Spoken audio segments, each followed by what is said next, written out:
Welcome to the Virtual Pathfinder channel. This is a review of the Tokina 300mm F6.3 lens for Micro Four Thirds cameras. We will take a closer look at all the important aspects of this lens. If you're interested in photography, lenses and camera equipment, don't forget to subscribe to this channel. I'm interested to hear your opinion about this lens. Please write what you think about it in the comment section below. Tokina is a Japanese manufacturer of lenses for various standards. They have good reputation for quality optics. The lens in this review is a mirror lens or a reflex lens. The design is a combination of mirrors and lenses, where one mirror is attached to the front lens. That mirror creates an obstruction, causing the image contrast to be slightly lower than ordinary lenses. Another effect is that the autofocus lights and highlights appear donut-shaped. I also want to mention I saw this lens on sale in some shops a couple of months ago, but at present it seems it may be discontinued. In any case, the lens will probably be around on the second-hand market for a long time. Then it may also be available at a more attractive price than the ordinary price. There is also a very similar lens on the market, which I will get back to at the end of this review.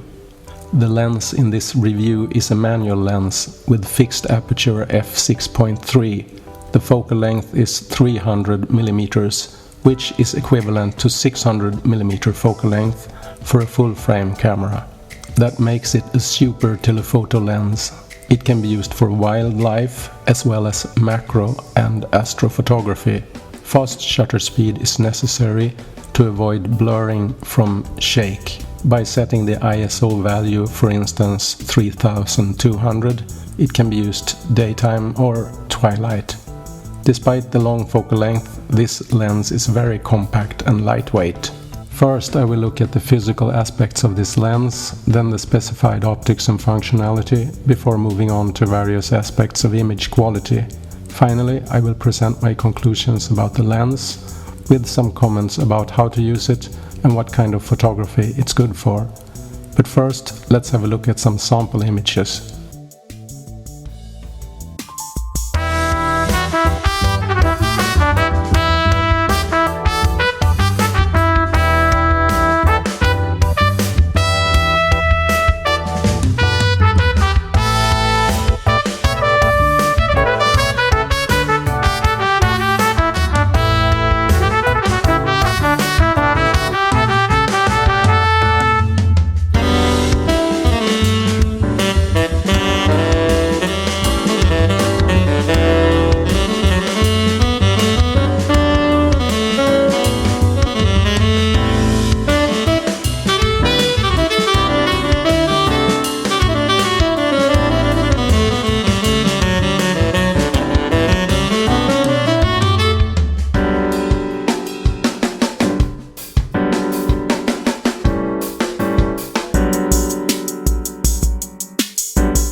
Let's start with the physical characteristics of this lens. I measure the weight to be about 298 grams, which is very light. I found the length to be about 70 millimeters without lens hood and about 110 millimeters with lens hood. And the diameter is about 60 millimeters. That is very compact considering the long focal length. The filter thread has 55 millimeter diameter. There is no aperture ring since the aperture is fixed at F6.3. The focal ring is made of plastic, but it's nice to use with the right amount of resistance. It also has the distance scale on it from 0.8 meters to infinity. The lens cap and lens hood are made of plastic but look very good, and the lens hood fits well and snaps into place in a very good way. It can be turned around and attached to the lens without adding length to it when it's not in use. The overall quality impression is good. On the box it's stated that the lens is manufactured in Japan, which is a good sign. I cannot find any statement about weather sealing, which likely would be there in case it was weather sealed, so I assume it's not. Therefore I wouldn't use it outdoors in bad weather. The focal length is 300 millimeters, as previously mentioned. That corresponds to 600 millimeter lens for a full-frame camera, which makes it a super telephoto lens. It has fixed aperture F6.3. The autofocus lights and highlights appear donut-shaped, which makes some backgrounds look a bit busy. The closest focus is 0.8 meters, which typically is not really macro distance. But at this focal length it can be considered as macro. There are some example of insect photos among the sample images in this video. The lens has no support for autofocus. It requires precision to get the focus right, and I recommend using focus peaking and or finder magnification when using this lens. Those functions can be assigned to function buttons on the camera for easy access. There is no image stabilization in the lens. I use Olympus cameras which have image stabilization in the camera body. If you use a different camera brand, for instance Panasonic, that may be good to know. The lens communicates EXIF data to the camera. In other words, the focal length and aperture for each shot is saved to the image files.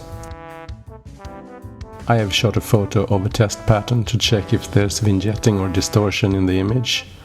The resulting image showed no distortion, but a slight vignetting. You can stop the video and have a closer look at the image of the test pattern.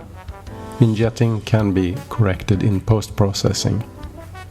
When looking at the center and edges of the test image, I find it to be very sharp, although the contrast is lower compared to ordinary lenses, which are not mirror lenses. The contrast can be enhanced in post-processing using setting for shadow, highlight and contrast. One issue that can impact the image quality is when the high ISO setting is needed to allow sufficient shutter speed. That often leads to a bit of noise in the image, which can be seen as grain. For low ISO values, the images are very sharp, but that is only possible to use in bright daylight or when using a tripod. There is no noticeable chromatic aberration. My impression of the color rendering is that the colors are natural, but they tend to be a bit washed out due to the low contrast straight out of the camera. This is also something that can be adjusted in post-processing by increasing the color saturation, which can be done at the same time as the general contrast improvement. I did try to use some of the Olympus camera built-in digital filters to enhance contrast and color, which sometimes works, but post-processing is a better way to do it in a controlled way. When looking at flare, mainly when shooting against the sun, there is very limited amount of flare and ghosting, with a bit of rainbow-like circles. I would say it's well controlled. It may appear small circles against the light. The lens hood is long and reduces this to a large extent. Overall, this lens handles flare very well. This lens has the typical characteristics of a mirror lens. The autofocus lights and highlights appear as donut-shaped circles. As a consequence, some of the backgrounds may look a bit busy, which is not desirable. Usually, photographers want the autofocus background to be smooth and harmonic, to avoid distracting attention from the focused foreground. It is worth mentioning that some of the autofocus backgrounds look good, mainly when there's a harmonic, simple background with no or very little lights and highlights. For instance, backgrounds with large areas with even color. It can be objects shot against a blue sky or other areas with an even color. On the other hand, trees with lots of leaves reflecting lots of light, creating highlights, is typically not a suitable background when using this lens. The typical use of this lens is wildlife photography, birds, animals, out in the nature in general, but mainly daytime due to the small fixed aperture. The type of background needs to be considered to avoid busy bokeh. This lens can also be used for astrophotography for bright objects such as planets or the moon, but it can also be used for deep sky objects if a star tracker is used. Deep sky objects are very faint and usually require exposures from 1 second to several minutes. There are some examples in the sample images in this video. The good thing is that the busy autofocus background is not an issue when using this lens for astrophotography. Everything is at infinity focus and the background is usually dark. This lens can also be used for macro photography from a bit of distance, for instance when shooting images of insects or other shy animals. There is an example of such shots of a dragonfly in the sample images of this video. The near focus distance is 0.8 meters. It works best with harmonic backgrounds. I summarize the negative and the positive with this lens. I start with the negative. This lens is not very bright. It has fixed aperture F6.3. That is relatively small aperture, which usually requires slower shutter speed. But this lens also has a very long focal length and large magnification, which requires short shutter speed to avoid image blur from shake when it's used handheld.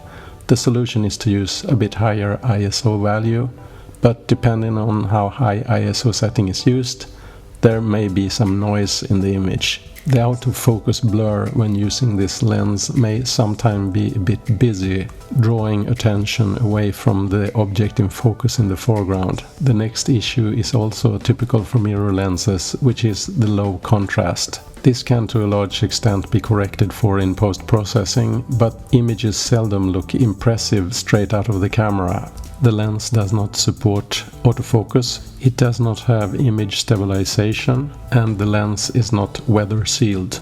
The positive.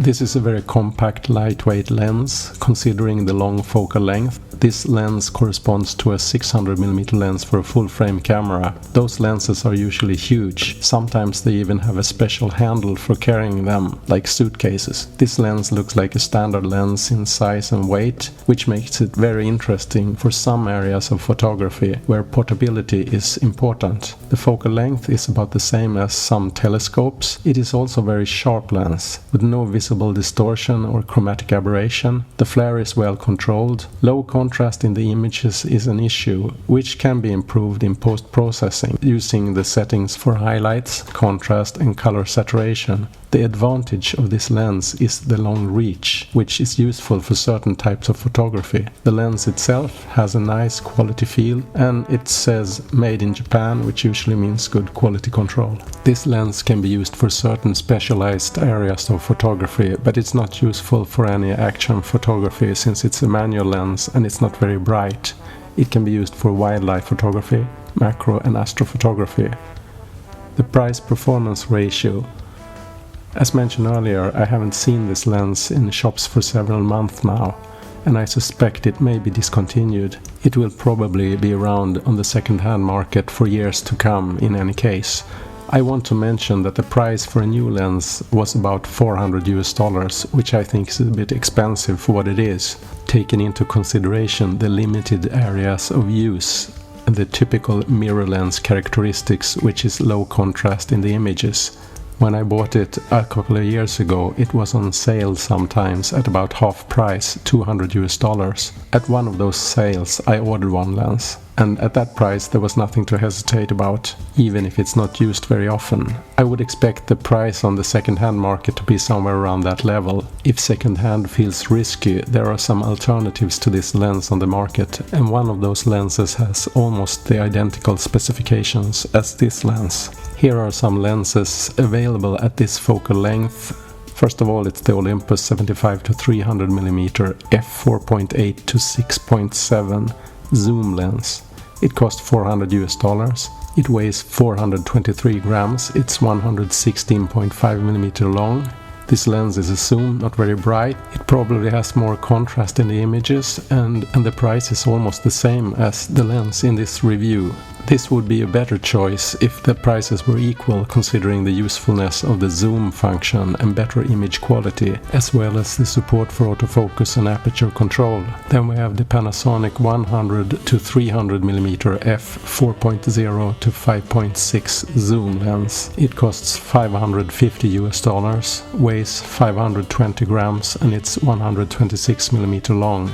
This lens is also a zoom lens, slightly brighter than the Olympus zoom lens mentioned. It has built-in image stabilization, support for autofocus and aperture control. It is much heavier and longer than the lens in this review. The image quality is presumably superior to any mirror lens. It is dust and splash proof, in other words weather sealed, but the price is considerably higher than the price of the lens in this review. Finally, we have the Samyang Reflex 300mm f6.3 mirror lens for $270. It weighs 318 grams and it is 73.7mm long. The specifications of this lens is very similar to the lens in this review. Samyang, which also is sometimes sold under the brand name Rockinon, usually makes good lenses, but their lenses are often designed to fit several standards. I haven't tried this lens, so I don't know how it compares to the Tokina lens, which was specifically designed for the Micro Four Thirds standard. The price is lower at $270, which I think is affordable, but considering the limitations of it, it's not really cheap. So is it good value for the money? My conclusion is, if you find it for about $200, the answer is yes. The value of this lens is the long focal length in combination with the small size and light weight. Then there is a trade-off with image quality and manual focus and fixed aperture. Price performance of this kind of highly specialized lens depends on how much you need this kind of lens. I would also look around on the second-hand market for good price. If I wanted a new lens, I would have to look at the Samyang or Rockinon Reflex lens mentioned earlier and wait for a bargain sale. I would still aim at a price around $200.